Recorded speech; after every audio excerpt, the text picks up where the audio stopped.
Pernahkah Anda membayangkan kalau seorang raja menyuruh bawahannya pergi ke bulan padahal belum ada roket, belum ada NASA, dan satu-satunya alat terbang cuma sapu lidi?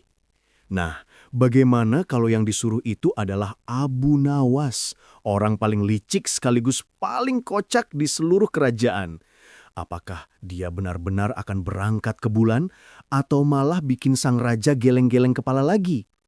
Sebelum lanjut, jangan lupa like, komen, dan subscribe agar kamu tidak ketinggalan kisah lucu Abu Nawas lainnya yang bikin hari kamu lebih cerah dan ngakak seharian. Dan tonton video ini sampai selesai karena di akhir cerita nanti ada jawaban paling kocak dan tak terduga dari Abu Nawas yang pasti bikin kamu tepuk jidat. Di sebuah kerajaan yang makmur dan penuh keisengan, hiduplah seorang raja yang sangat suka mengetes kepintaran bawahannya. Namun, dari semua rakyatnya, cuma Abu Nawas yang bisa bikin sang raja kesal, kagum, dan tertawa dalam waktu bersamaan. Suatu hari, raja yang sedang bosan tiba-tiba berkata, "Abu Nawas, aku ingin engkau melakukan sesuatu yang belum pernah dilakukan manusia manapun sebelumnya." Abu Nawas yang sedang asik makan kurma langsung menelan bijinya karena kaget. "Ampun, Baginda, apalagi kali ini?" tanyanya gemetar.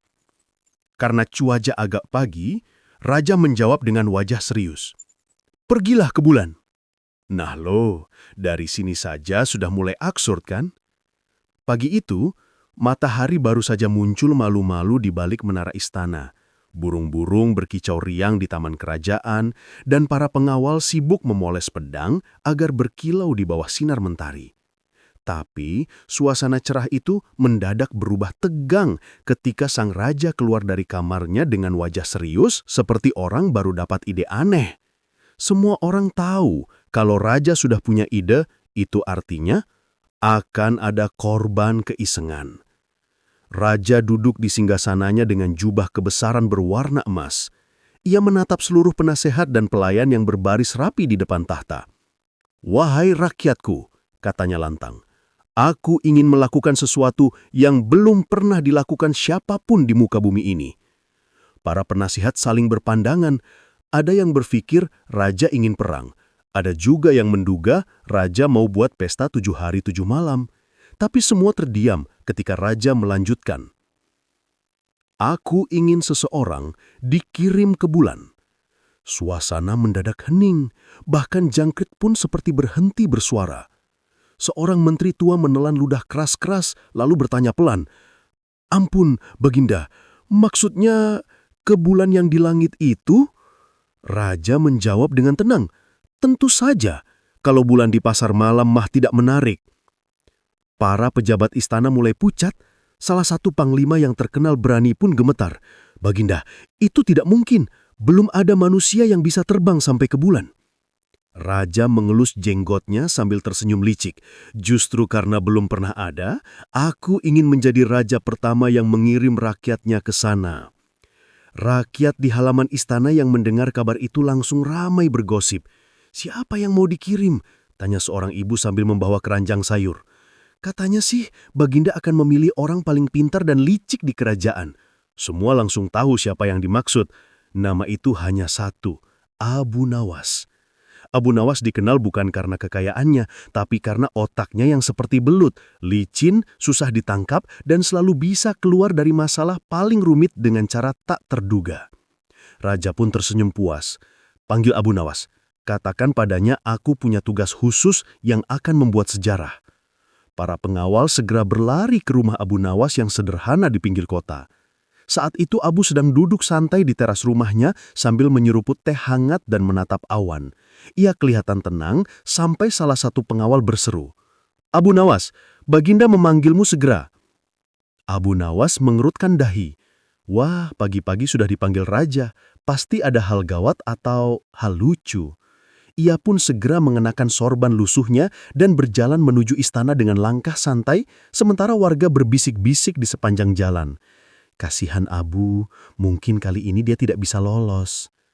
Sesampai di istana, Abu Nawas langsung memberi salam dan menunduk hormat. "Ada apakah Baginda memanggil hamba sepagi ini? Apakah ada yang ingin Baginda uji lagi dari kecerdikan hamba yang sederhana ini? Tanyanya dengan nada setengah bercanda. Raja menatapnya dengan mata tajam tapi penuh rasa penasaran. Abu Nawas, aku ingin engkau melakukan sesuatu yang luar biasa. Sesuatu yang belum pernah dilakukan manusia manapun sebelumnya. Abu tersenyum kecil. Hamba siap, Baginda, asal bukan disuruh menjadi menantu raja, karena hamba tahu putri Baginda terlalu cerdas untuk dijodohkan dengan orang miskin seperti hamba. Raja tertawa singkat lalu berkata, "Tidak, aku ingin engkau pergi ke bulan." Abu Nawas terdiam. Tatapan matanya kosong seperti orang yang baru saja mendengar lejukan tak lucu. Ke ke bulan, Baginda. Iya, bulan yang bersinar setiap malam itu. Kau akan menjadi manusia pertama yang ke sana atas nama kerajaanku. Abu Nawas mengusap jenggotnya, pura-pura berpikir keras. Dalam hati ia bergumam, ke bulan. Kalau ke pasar masih bisa. Kalau ke sawah juga sanggup. Tapi ke bulan, ini pasti ide iseng Baginda lagi. Tapi ia tidak mau langsung menolak, karena ia tahu raja paling senang kalau Abu menolak sesuatu.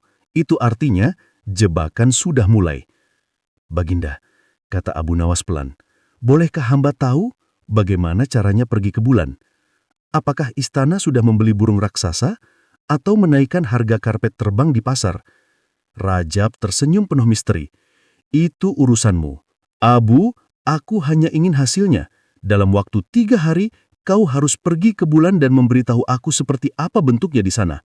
Abu terkejut. 3 hari saja, Baginda. Bolehkah hamba tanya, ongkos perjalanannya siapa yang tanggung? Raja tertawa terbahak-bahak. Kamu memang pintar mencari alasan, tapi kali ini tak ada alasan. Aku ingin kau benar-benar berangkat. Kalau gagal, mungkin kau harus tinggal di penjara beberapa bulan. Beberapa bulan. Abu menatap raja dengan senyum miring. Kalimat itu terdengar seperti permainan kata yang kurang menyenangkan bagi hamba. Raja pun menepuk bahunya. Kau bisa, Abu Nawas. Aku percaya kecerdikanmu akan menembus langit. Abu menunduk hormat, tapi dalam hati mulai menyusun rencana. Ia tahu raja tidak benar-benar ingin dia ke bulan. Raja hanya ingin mengujinya, lagi dan lagi. Tapi kali ini, Abu bertekad untuk membalas keisengan raja dengan caranya sendiri. Dalam perjalanan pulang, Abu Nawas menatap langit biru dan bergumam. Pergi ke bulan, katanya. Baiklah, Baginda, kalau begitu saya akan ke bulan dengan cara yang membuat seluruh istana tidak bisa berhenti tertawa. Dan disitulah kisah kocak ini mulai berputar. Titah aneh sang raja telah resmi menjadi tantangan baru bagi Abu Nawas, si ahli logika paling jenaka di seluruh kerajaan. Setelah menerima titah yang aneh itu, Abu Nawas berjalan pulang dengan langkah gontai. Ia berhenti di setiap tikungan jalan, menatap langit yang biru cerah sambil berbisik pelan. Pergi ke bulan. Baginda benar-benar sedang bosan kali ini. Orang-orang di sekitar mulai memperhatikan tingkahnya. Ada yang berbisik, kasihan Abu, mungkin pikirannya sudah melayang ke bulan duluan. Ada juga yang menatap kagum. Luar biasa, orang itu memang berani menerima perintah aneh. Tapi Abu Nawas tidak peduli. Ia terus melangkah sambil menatap awan, seperti sedang menghitung jarak antara tanah dan langit. Sesampainya di rumah, istrinya yang sedang menjemur pakaian langsung menyapanya. Suamiku, kenapa wajahmu seperti baru menelan biji kurma? Abu duduk lesu di bangku kayu dan menjawab lirih. Raja menyuruhku pergi ke bulan. Istrinya spontan menjatuhkan kain yang sedang dijemur. Ke bulan? Kau bercanda kan? Naik apa? Balon udara? Karpet terbang? Abu tersenyum masam. Sayangnya, Baginda tidak menyertakan tiket pulang. Sang istri duduk di sebelahnya dengan wajah khawatir. Abu, jangan main-main. Baginda itu kalau sudah memberi perintah harus dilaksanakan. Kalau tidak, bisa-bisa kau dimasukkan ke penjara lagi. Abu menegakkan tubuhnya dan berkata dengan nada mantap. Tenang istriku, aku tidak akan ke penjara. Tapi aku juga tidak akan benar-benar ke bulan. Aku akan pergi dengan caraku sendiri. Caramu sendiri? Tanya istrinya heran.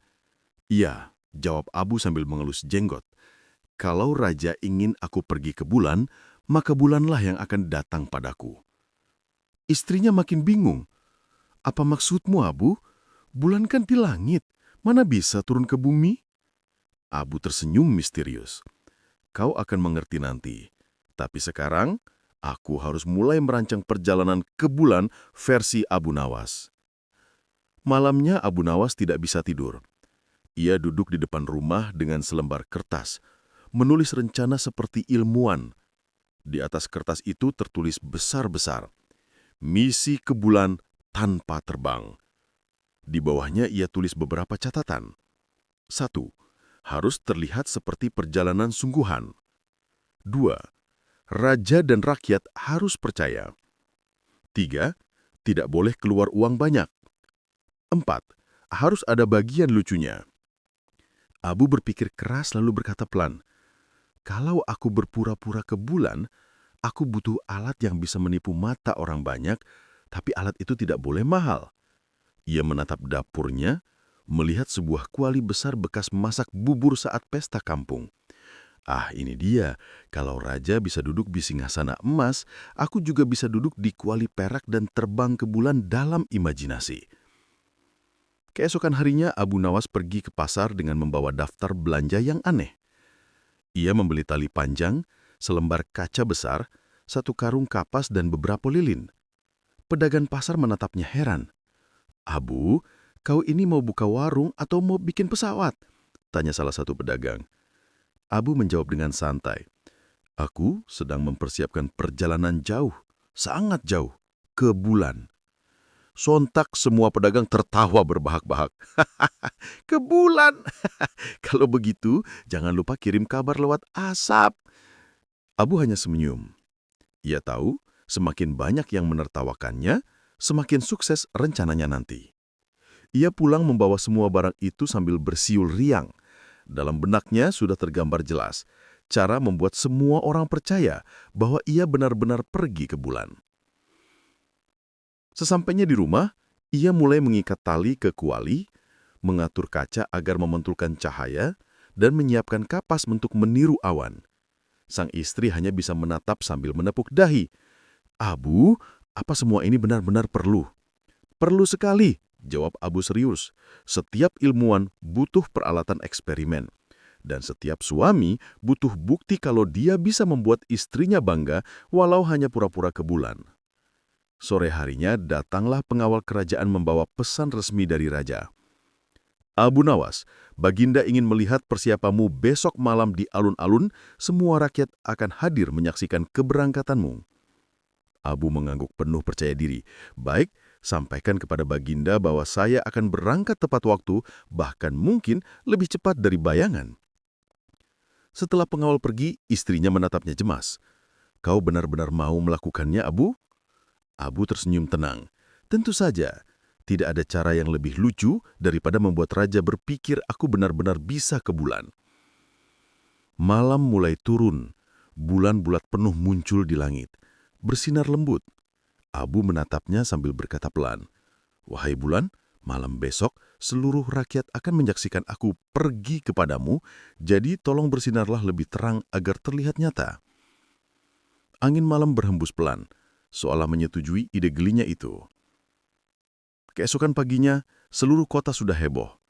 Anak-anak berlarian sambil berteriak, Abu Nawas mau ke bulan! Abu Nawas mau ke bulan! Para penjual makanan sudah bersiap di alun-alun, berharap dagangan mereka laku karena acara besar itu. Bahkan para menteri kerajaan diam-diam taruhan, siapa yang lebih dulu tertawa, raja atau Abu Nawas sendiri.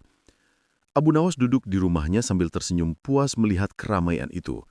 Dalam hatinya ia berkata, kalau raja ingin tontonan, maka akan aku beri tontonan yang tak akan ia lupakan seumur hidup. Dan saat semua orang sibuk menyiapkan panggung besar di alun-alun, Abu Nawas diam-diam menyiapkan satu hal paling penting, akal cerdiknya yang akan mengubah lecukan menjadi legenda. Ia menatap istrinya, menepuk bahunya dan berkata lembut, besok malam jangan takut kalau aku tidak terlihat. Sebab kalau aku tidak ada di bumi, berarti aku sedang di bulan versi Abu Nawas. Istrinya hanya bisa menarik napas panjang. Ya ampun, semoga raja tidak pingsan karena ulahmu, Abu. Abu terkekeh. Kalaupun pingsan, itu artinya aku berhasil membuat bulan lebih dekat dengan bumi, setidaknya ke arah istana.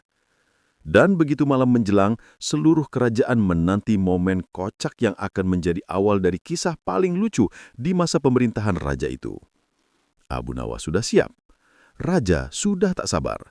Dan bulan, entah sadar atau tidak, malam itu akan menjadi saksi sebuah trik legendaris, misi ke bulan tanpa terbang satu langkah pun. Malam menjelang dengan langit yang bersih dan bulan bersinar penuh. Di seluruh sudut kota, orang-orang sibuk membicarakan hal yang sama. Abu Nawas akan berangkat ke bulan. Benarkah dia akan terbang? Tanya seorang anak kecil sambil menunjuk langit. Kata ibuku, Abu Nawas itu pintar, jadi pasti bisa, sahut temannya dengan yakin. Namun, di rumah kecil di pinggir kota, Abu Nawas sedang menatap seember air dan sebuah kaca besar sambil mengelus jenggotnya. Kalau orang bodoh melihat air, yang mereka lihat cuma air. Tapi kalau orang pintar seperti aku melihat air, aku bisa melihat pantulan bulan, katanya sambil tertawa kecil. Istrinya yang sedang menyapu halaman menatapnya dengan pasrah. Abu, jangan bilang kalau ember itu pesawatmu. Bukan, istriku sayang, jawabnya dengan wajah serius tapi mata berkilat lucu. Ember ini cuma observatorium pribadi. Aku sedang menghitung jarak antara bayangan bulan di air dan kuali di dapur.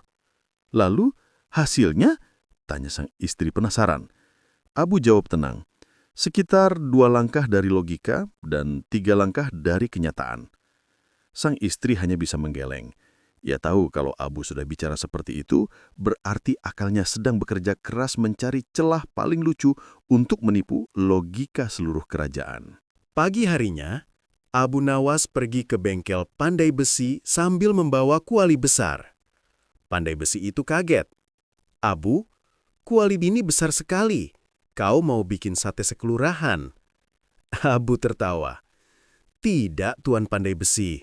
Aku ingin kau bantu memperkuat kuali ini karena sebentar lagi kuali ini akan menjadi kendaraan paling cepat di muka bumi. Untuk apa? Untuk ke bulan, jawab Abu santai.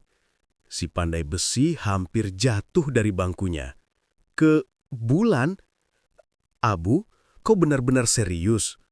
Abu menjawab sambil tersenyum. Lebih serius dari orang yang sedang menunggu gajian. Pandai Besi mengangkat bahu. Ia sudah lama kenal Abu Nawas dan tahu bahwa tidak ada yang bisa menghentikan ide gilanya. Ia pun mengerjakan kuali itu dengan sungguh-sungguh. Setelah selesai, Abu membayar dengan sekantong kacang.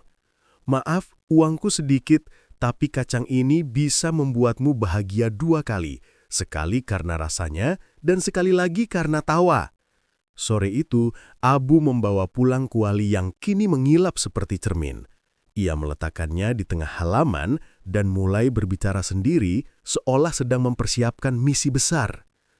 Baik, peralatan utama sudah siap. Sekarang tinggal efek visual. Ia menyalakan beberapa lilin di sekitar kuali, lalu menaburkan kapas putih ke udara agar tampak seperti awan. Anak-anak yang lewat berhenti menonton. Abu, ini apa? Abu menjawab bangga. Simulasi peluncuran. Awan ini nanti akan menutupi pandangan raja, jadi beliau akan mengira aku sudah benar-benar terbang. Anak-anak bersorak gembira. Abu Nawas hebat, Abu Nawas bisa ke bulan. Namun Abu tidak berhenti di situ. Ia menyiapkan surat resmi yang ditulis dengan huruf besar-besar dan tinta merah. Kepada Yang Mulia Baginda Raja, hamba Abu Nawas telah siap berangkat ke bulan malam ini.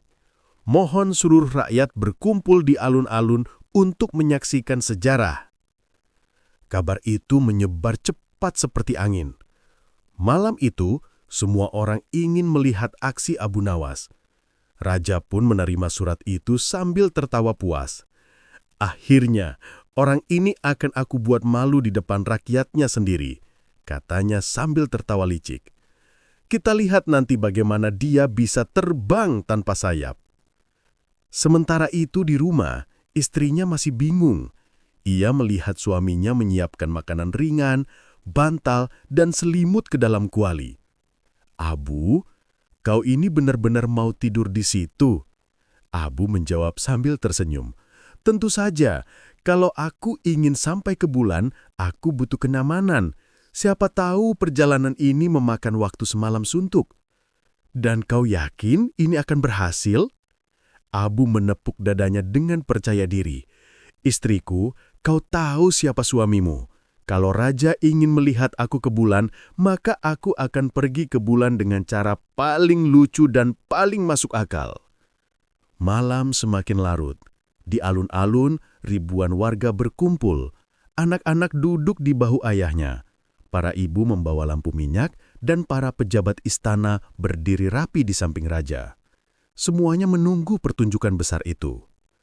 Raja duduk di singgasananya yang didirikan khusus di lapangan sambil tertawa licik. "Aku ingin lihat sampai sejauh mana kecerdikan Abu kali ini," gumamnya. Tak lama kemudian, terdengar teriakan dari arah gerbang. "Yang mulia, Abu Nawas datang!" Dan benar saja, Abu Nawas muncul dengan pakaian serba putih dan sorban berkilau seperti astronot zaman dulu versi kampung. Di punggungnya tergantung karung berisi kapas dan di tangannya membawa seikat tali panjang. Semua orang langsung tertawa. Raja menahan senyum. "Abu, apakah kau yakin siap untuk ke bulan?" Abu menunduk hormat. "Hamba siap, Baginda. Hamba bahkan sudah berlatih menahan napas agar tidak kekurangan oksigen di sana." "Baiklah, kalau begitu sekarang seluruh rakyat akan menjadi saksi keberangkatanmu." Abu lalu berjalan ke tengah lapangan, menempatkan kuali besarnya di atas tanah, menyalakan lilin-lilin di sekitarnya, dan naik ke dalam kuali itu dengan gaya gagah. Ia mengangkat tangannya tinggi-tinggi dan berseru lantang, "Wahai rakyat dan Baginda Raja, saksikanlah, Abu Nawas akan pergi ke bulan tanpa sayap, tanpa kuda, dan tanpa tiket pesawat." Rakyat bersorak, raja tertawa geli, dan Abu Nawas pun menutup kualinya dari dalam sambil berteriak, "Hitung mundur, 5, 4, 3, 2, 1... Aku berangkat!" Begitu lilin padam, asap kapas menyebar ke udara. Dari jauhan tampak seperti kabut tebal yang naik ke langit. Orang-orang berteriak kagum. Sebagian bahkan menutup mata karena silau pantulan cahaya bulan dari kaca yang dipasang Abu sebelumnya. Raja berdiri dengan wajah kaget. Apakah dia benar-benar terbang? Para penasehat juga saling berpandangan, bingung antara percaya atau tidak. Sementara itu, di dalam kuali, Abu Nawas tersenyum puas sambil berbaring di atas bantal. "Selamat tinggal bumi, selamat datang bulan versi mimpi." Ia tertawa pelan, lalu menutup mata sambil bergumam, "Besok pagi, aku akan pulang dari bulan dengan cerita paling ajaib yang pernah ada." Dan malam itu pun, seluruh kerajaan yakin Abu Nawas benar-benar sedang terbang menuju ke bulan. Malam itu, suasana istana terasa lebih sunyi dari biasanya. Bulan menggantung bulat sempurna di langit seakan ikut menyaksikan drama paling gila yang akan dilakukan oleh Abu Nawas. Para pengawal istana mondar-mandir di halaman memastikan semua persiapan keberangkatan ke bulan telah siap. Sementara itu, raja yang duduk di balkon atas tampak sumringah. Ia membayangkan besok pagi akan mendengar kabar lucu, entah Abu Nawas terbang ke langit atau mungkin malah jatuh ke sumur belakang. "Abu Nawas, sudah siap untuk jadi manusia pertama yang ke bulan?" seru raja dengan nada mengejek sambil menahan tawa. Abu Nawas yang berdiri di tengah halaman hanya tersenyum lebar. Ia mengenakan jubah panjang, membawa tongkat kayu, dan di sampingnya ada seekor keledai yang kelihatannya tidak tahu apa-apa. Di pundaknya tergantung sebuah karung besar berisi entah apa, sementara di kepalanya menempel topi tinggi dari jerami. Sungguh pemandangan yang bikin siapapun mengernyit heran. "Siap, Baginda. Saya akan berangkat malam ini juga. Semoga bulan bersedia menerima tamu baru dari bumi," jawab Abu Nawas santai. Raja tertawa sampai air matanya keluar. "Kau benar-benar sudah gila, Abu Nawas. Tapi aku akan tetap memerintahkan para prajurit untuk melihat perjalananmu. Kalau kau benar-benar bisa pergi ke bulan, aku akan jadikan kau penasihat agung. Tapi kalau tidak, ya, siap-siap saja tidur di penjara bawah tanah." Para pengawal menatap Abu Nawas dengan rasa kasihan bercampur geli. Mereka tahu Abu Nawas pintar, tapi kali ini sepertinya terlalu nekat. Bagaimana mungkin seorang manusia bisa pergi ke bulan hanya dengan keledai dan karung? Namun, seperti biasa, Abu Nawas punya sesuatu yang tidak bisa ditebak. Malam semakin larut, angin bertiup pelan dan bulan tampak semakin terang. Abu Nawas mulai melaksanakan misinya. Ia menepuk punggung keledainya lalu berbisik, "Kawan, malam ini kita akan ke bulan. Tapi bukan bulan di langit ya, bulan yang lebih dekat dari yang mereka kira." Ia kemudian memanjat ke atas keledai dan berjalan pelan ke arah luar kota. Di tangannya, ia membawa obor kecil, menelusuri jalanan gelap sambil sesekali melambai ke arah penduduk yang penasaran melihatnya. "Doakan saya sampai ke bulan dengan selamat," katanya riang, membuat semua orang yang mendengar tertawa terbahak-bahak. Beberapa anak kecil bahkan mengikuti di belakangnya sambil berteriak, "Abu Nawas mau ke bulan! Abu Nawas mau ke bulan!" Suara tawa dan sorak-sorai mengiringi langkahnya hingga akhirnya ia tiba di sebuah padang luas di pinggiran kota. Di tempat itu, Abu Nawas menurunkan karung besar dari pundaknya. Ia menatap ke langit lalu bergumam pelan, "Wahai bulan yang bersinar terang, malam ini aku datang berkunjung, tapi jangan salah paham. Aku hanya ingin mengelabui seorang raja yang terlalu percaya diri." Ia lalu membuka karungnya. Isinya bukan makanan atau pakaian, tapi 100 ekor burung merpati yang sudah ia latih sebelumnya. Burung-burung itu akan menjadi bagian dari rencananya yang luar biasa. Ia mengikatkan karung pada keledai, lalu memasang seutas tali panjang yang ujungnya dipegang sendiri. Beberapa jam kemudian, Abu Nawas mulai menyalakan obor besar dan menancapkannya ke tanah. Cahaya obor itu terang sekali, hingga terlihat dari jauh, bahkan dari menara istana. Para prajurit yang mengintai melaporkan, "Baginda, Abu Nawas sedang bersiap-siap untuk terbang ke bulan. Kami melihat cahaya terang di luar kota." Raja tertawa bahak-bahak lagi. "Bagus, besok kita lihat apakah dia mendarat di bulan atau malah di parit belakang." Sementara itu, Abu Nawas duduk di atas keledai sambil menatap obor yang menyala. Ia lalu berteriak ke arah bulan, "Bulan yang indah, aku akan segera berangkat." Kemudian ia melepaskan burung-burung merpati itu satu persatu. Burung-burung itu berterbangan di langit, membuat bayangan aneh yang dari jauh terlihat seperti sesuatu yang sedang naik ke udara. Para prajurit yang melihat dari kejauhan panik dan berteriak, "Baginda, Abu Nawas benar-benar terbang. Kami melihat sesuatu naik ke langit." Raja yang mendengar kabar itu langsung berdiri dari singgasananya. "Apa? Dia benar-benar bisa terbang?" Ia pun memerintahkan semua orang untuk keluar dan melihat. Tapi yang terlihat hanyalah cahaya obor besar dan sekumpulan bayangan hitam yang bergerak di langit malam. Abu Nawas sambil menahan tawa berkata pada keledainya, "Nah, biarkan mereka percaya kalau aku sedang ke bulan. Besok pagi, aku akan kembali membawa bukti dari bulan versi Abu Nawas." Ia lalu menyiapkan tidurnya di padang itu, bersandar di keledai sambil menatap langit malam. Suasana hening, hanya ada suara jangkrik dan desir angin. Tapi dalam diam itu, Abu Nawas tersenyum puas. Besok pagi, Baginda Raja pasti tidak bisa tidur semalaman memikirkan bagaimana aku bisa sampai ke bulan. Dan benar saja, di istana, Raja tidak bisa memejamkan mata. Ia mondar-mandir di kamarnya, penasaran dan gelisah. Dalam hati ia bergumam, jangan-jangan Abu Nawas benar-benar berhasil. Tapi bagaimana caranya? Sementara di padang luas itu, Abu Nawas menatap langit sambil bergumam pelan. Kadang orang yang paling tinggi bukan yang naik ke langit, tapi yang bisa membuat raja percaya bahwa ia sudah sampai di bulan. Malam itu menjadi malam paling lucu, paling misterius, dan paling bersejarah dalam kehidupan Abu Nawas dan seluruh istana Baginda Raja. Sebuah misi ke bulan yang penuh kelucuan, tapi syarat kecerdikan. Pagi menjelang, sinar matahari mulai menembus celah pepohonan, menyentuh lembut padang luas tempat Abu Nawas bermalam. Di kejauhan, ayam berkokok bersaut-sautan. Tapi di istana, suasana tidak seperti biasanya.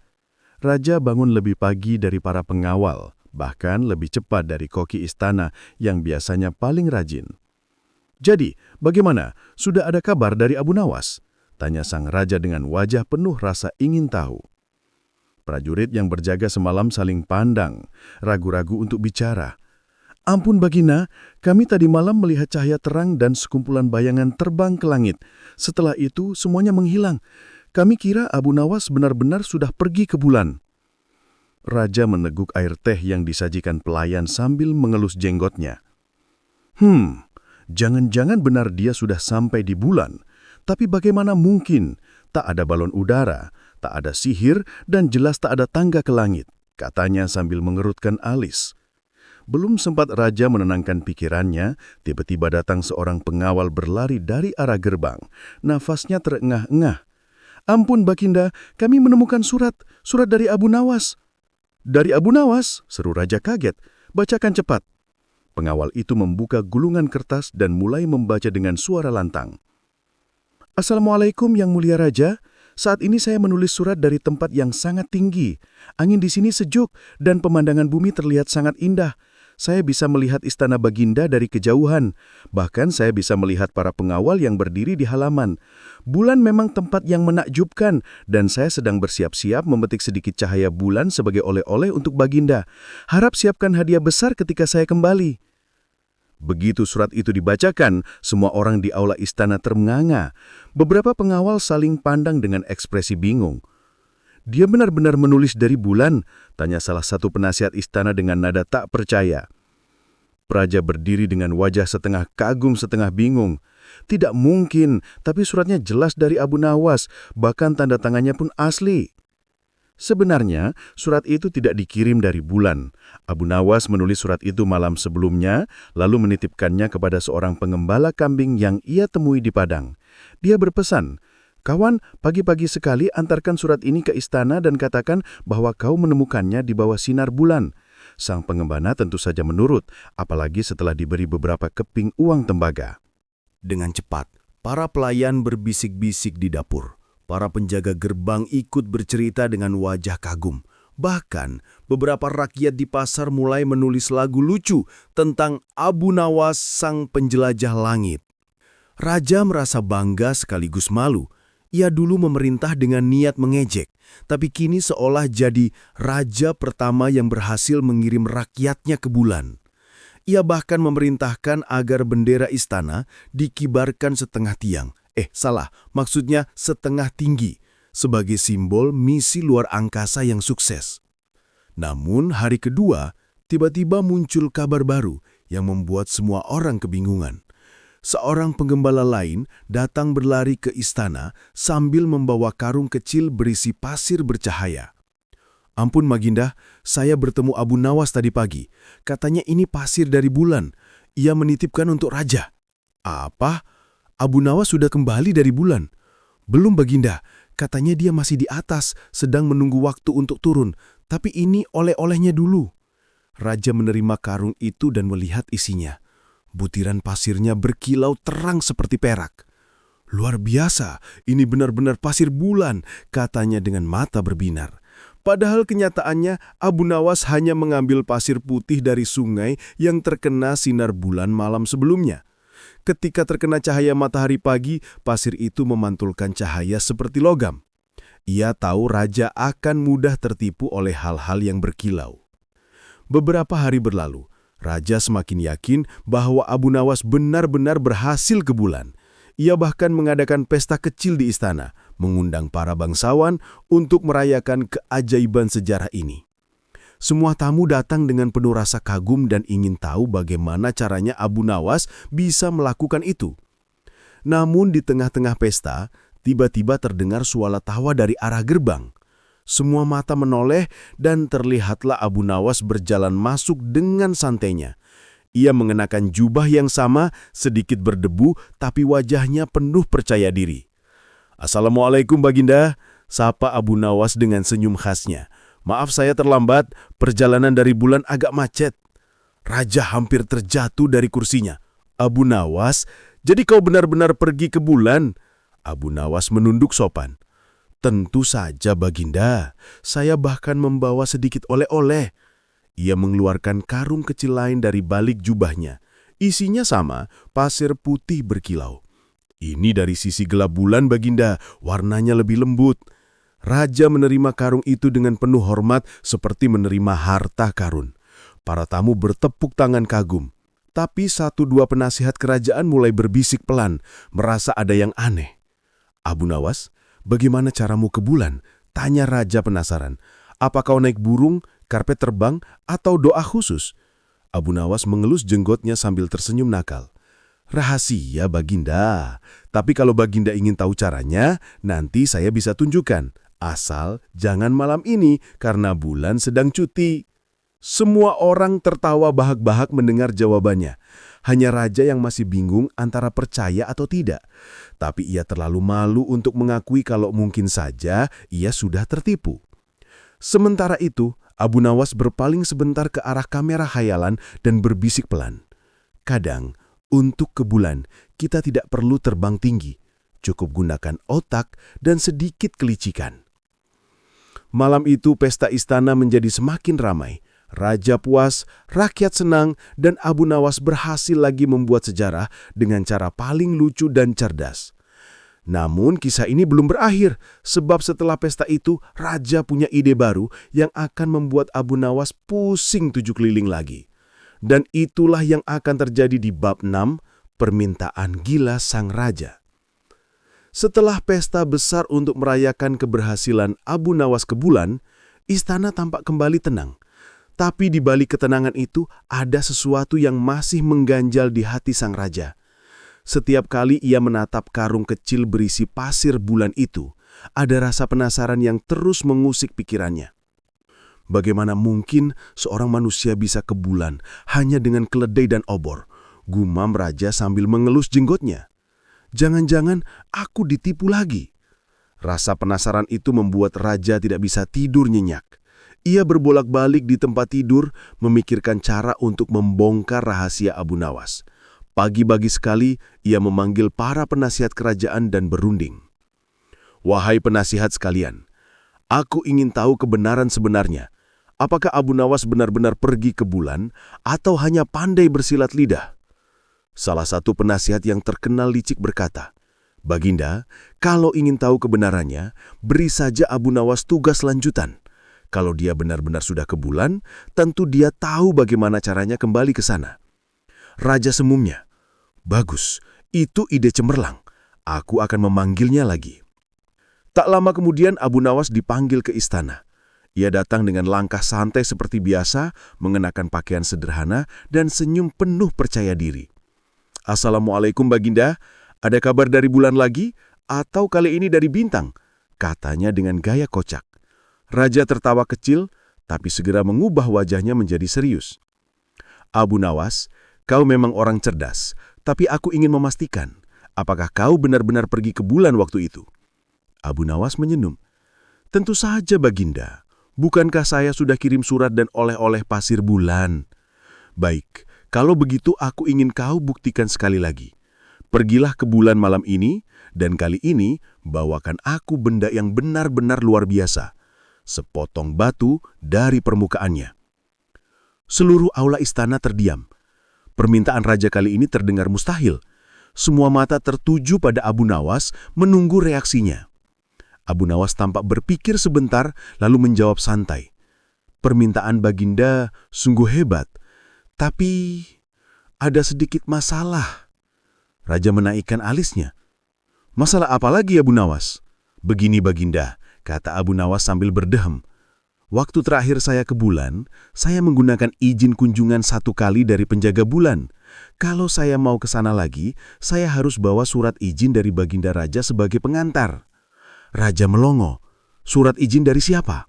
Dari Baginda sendiri tentu saja. Bulan itu wilayah khusus, tak sembarang manusia boleh masuk.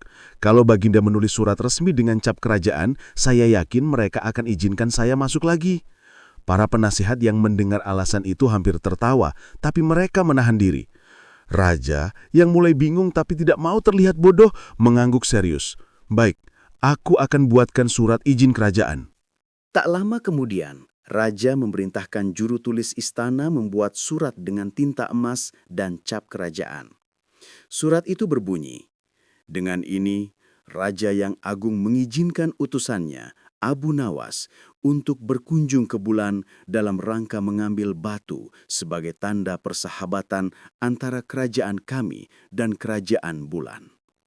Begitu surat selesai dibuat, Abu Nawas menerimanya dengan penuh hormat. "Terima kasih, Baginda. Saya akan segera berangkat malam ini. Tapi izinkan saya membawa satu syarat tambahan." "Syarat apa lagi?" tanya Raja. "Saya butuh satu saksi dari istana agar Baginda yakin bahwa saya benar-benar berangkat. Tapi jangan manusia. Saya ingin membawa seekor kucing istana. Biar nanti kalau saya kembali, Baginda bisa tanya langsung ke kucing itu." Semua orang di ruangan itu menahan tawa. Tapi Raja yang ingin terlihat bijak menganggap ide itu cerdas. "Baiklah, bawa kucing istana kalau itu perlu." Sore harinya, Abu Nawas pulang membawa surat dan seekor kucing berbulu putih bernama Simanis. Ia memberi makan kucing itu dan berkata dengan lembut, "Kau dan aku malam ini akan jadi penjelajah bulan. Tapi jangan bilang siapapun caranya ya." Malam tiba, dan seperti sebelumnya, Abu Nawas membawa obor besar dan pergi ke padang luas di luar kota. Ia membawa karung kosong, surat kerajaan, dan tentu saja Simanis. Ia menyalakan obor, duduk di bawah sinar bulan, dan mulai berbicara seolah sedang melakukan percakapan rahasia. "Wahai penghuni bulan," katanya lantang, "saya membawa surat dari Raja. Tolong, bukakan gerbang langit." Dari jauh, beberapa penduduk desa yang penasaran melihatnya. Mereka lalu melapor ke istana bahwa Abu Nawas sedang memanggil bulan lagi. Keesokan harinya, Abu Nawas kembali ke istana sambil menggendong kucing. Ia tampak lelah, tapi senyum di wajahnya tak hilang sedikit pun. "Baginda," katanya sambil menunduk, "saya sudah pergi ke bulan lagi, tapi sayangnya para penjaga bulan sedang sibuk memindahkan awan, jadi mereka tidak sempat memberi saya batu." Raja menatapnya kecuriga. "Lalu, apa buktinya kau benar-benar ke sana?" Abu Nawas tersenyum dan menunjuk Simanis. "Ini Baginda, bukti hidup. Lihat saja bulunya.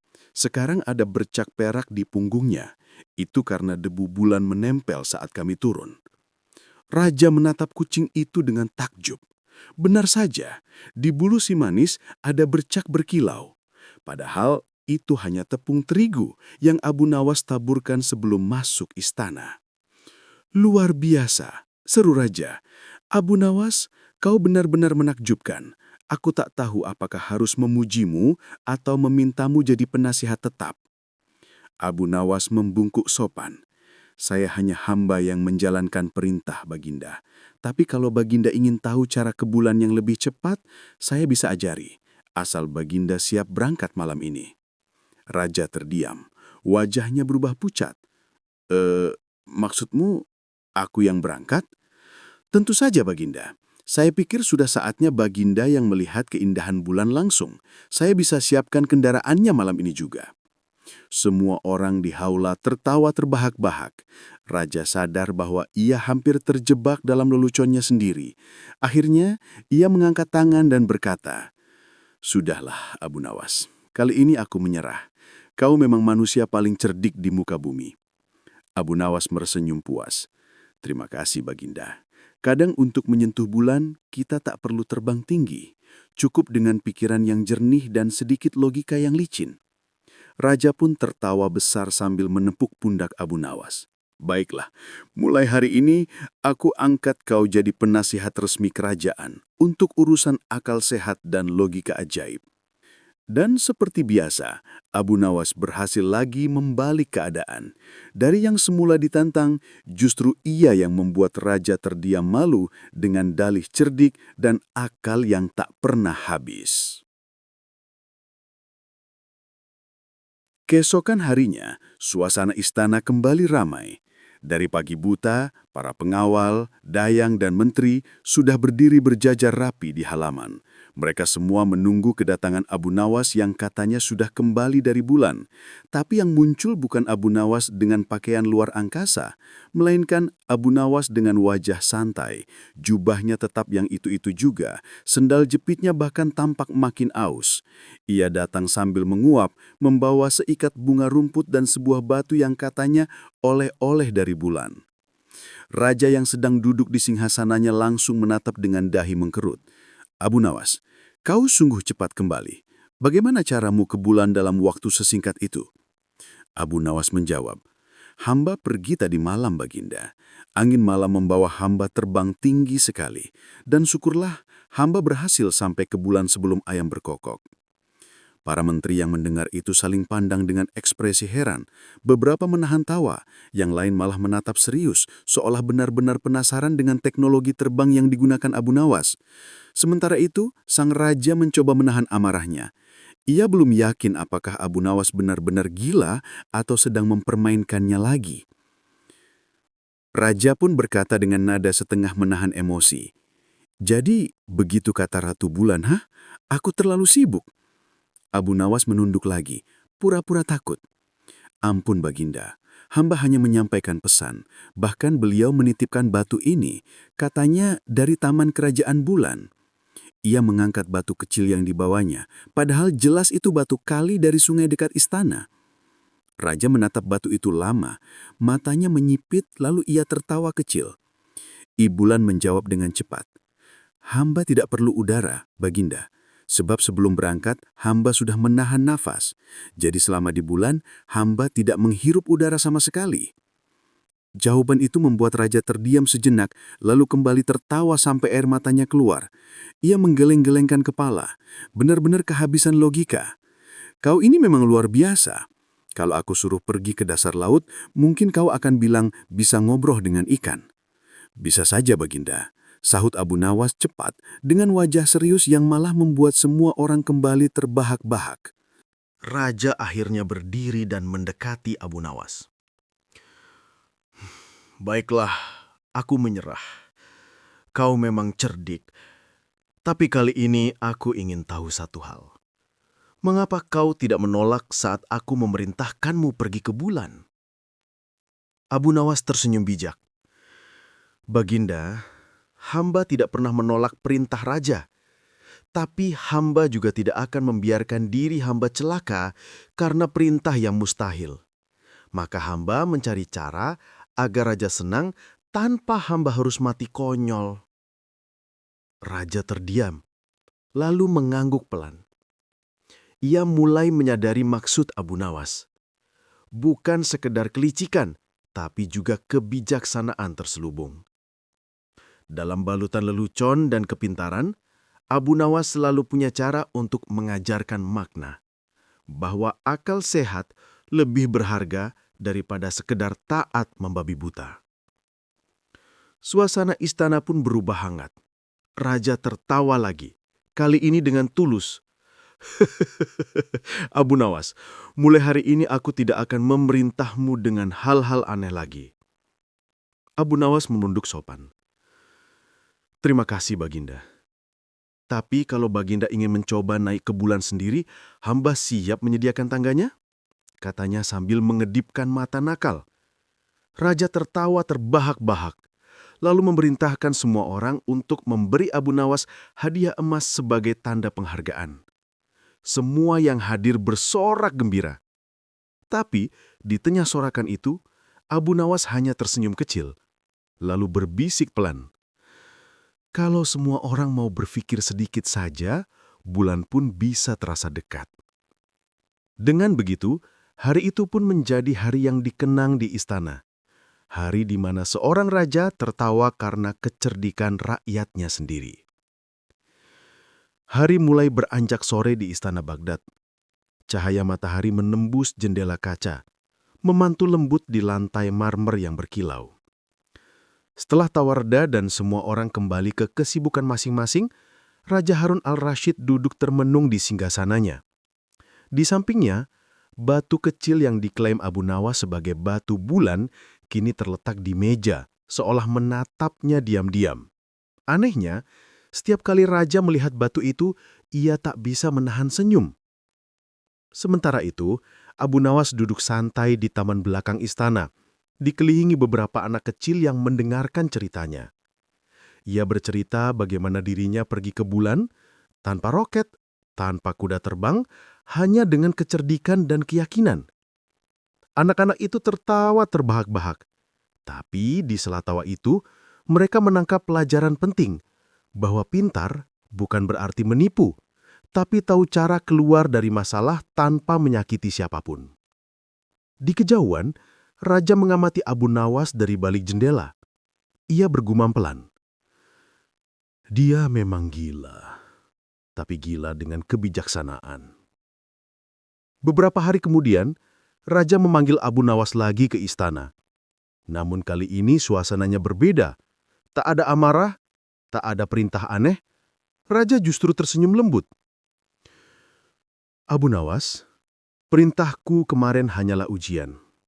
Aku ingin tahu sejauh mana akalmu bisa bekerja di luar batas. Tapi ternyata kau bukan hanya pintar, kau juga berani dan bijak. Abu Nawas membungkuk hormat. Ampun Baginda, hamba hanya mencoba menertawakan kebodohan dengan cara yang lembut. Kadang sesuatu yang mustahil bukan untuk dilakukan, tapi untuk disadari bahwa kita perlu berpikir lebih waras. Raja mengangguk dalam. Kau benar Abu Nawas. Seringkali aku memberi perintah tanpa berpikir panjang, hanya ingin menguji kekuasaan. Tapi dari caramu, aku belajar bahwa kekuasaan tanpa akal sehat justru bisa membuat seseorang jatuh dalam kebodohan.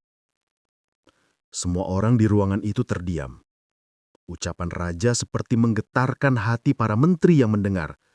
Biasanya Raja hanya tertawa atau marah, tapi kali ini ucapannya penuh makna. Raja kemudian melanjutkan. Dunia ini tidak butuh orang yang bisa mematuhi perintah, tapi butuh orang yang bisa berpikir jernih di tengah tekanan. Dan itu Abu Nawas adalah pelajaran yang kau ajarkan padaku. Abu Nawas menyium lembut. Hamba bersyukur Baginda. Kadang orang bijak bukan yang punya semua jawaban, tapi yang bisa membuat orang lain tertawa, lalu berpikir. Mendengar itu, Raja tertawa lepas. Ia merasa ringan, seolah beban kekuasaan yang menumpuk di pundaknya luruh untuk sesaat. Ia kemudian berkata, Kau memang berbeda, Abu Nawas. Dunia mungkin menganggapmu gila, tapi aku tahu, kau gila dengan cara yang membuat dunia ini lebih waras. Abu Nawas menjawab santai. Kalau semua orang waras, dunia mungkin terlalu membosankan Baginda. Maka biarlah ada sedikit kegilaan, asal isinya tetap akal sehat. Seluruh ruangan kembali dipenuhi tawa. Tapi di balik tawa itu, ada pesan mendalam yang menggema di hati semua orang. Mereka sadar bahwa kisah perjalanan ke bulan bukan sekedar lelucon, melainkan cermin kehidupan. Kadang manusia diperintahkan melakukan hal yang tampak mustahil. Dan disitulah kecerdikan dan iman diuji. Sebagai penutup, hikmah dari kisah ini sangat dalam. Pertama, jangan cepat menyerah ketika menghadapi perintah atau masalah yang tampak mustahil. Kadang jalan keluarnya bukan dengan kekuatan, tapi dengan kebijaksanaan dan humor.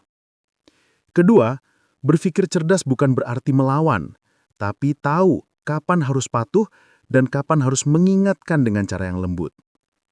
Dan yang ketiga, jangan pernah meremehkan kekuatan akal sehat, karena justru dari sanalah kebijaksanaan sejati lahir. Abu Nawas dengan segala kejenakaannya mengajarkan bahwa tawa bisa menjadi jembatan menuju pemahaman yang lebih dalam. Ia menertawakan kebodohan, tapi bukan untuk merendahkan, melainkan untuk membuka mata. Dalam setiap kelucuannya, ada pesan moral tersembunyi yang jika direnungkan bisa membuat seseorang menjadi lebih bijak. Dan seperti biasa, setelah memberikan pelajaran berharga, Abu Nawas memilih kembali ke kehidupan sederhananya.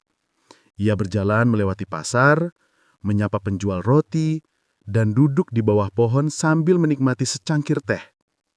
Bagi orang lain mungkin ia hanya rakyat biasa, tapi bagi raja dan mereka yang mengenalnya, Abu Nawas adalah guru kehidupan yang mengajarkan hikmah lewat tawa. Pergi ke bulan mungkin hanyalah sebuah lelucon, tapi pesan di baliknya melintasi zaman, bahwa manusia sejati bukan yang bisa mencapai langit, melainkan yang bisa tetap berpikir jernih meski diperintah hal yang mustahil. Dan seperti itulah, kisah ini pun berakhir dengan awalingan dan senyum hangat. Karena di dunia Abu Nawas, setiap masalah pasti punya jalan keluar, asal kita mau berpikir, tertawa, dan tidak kehilangan akal.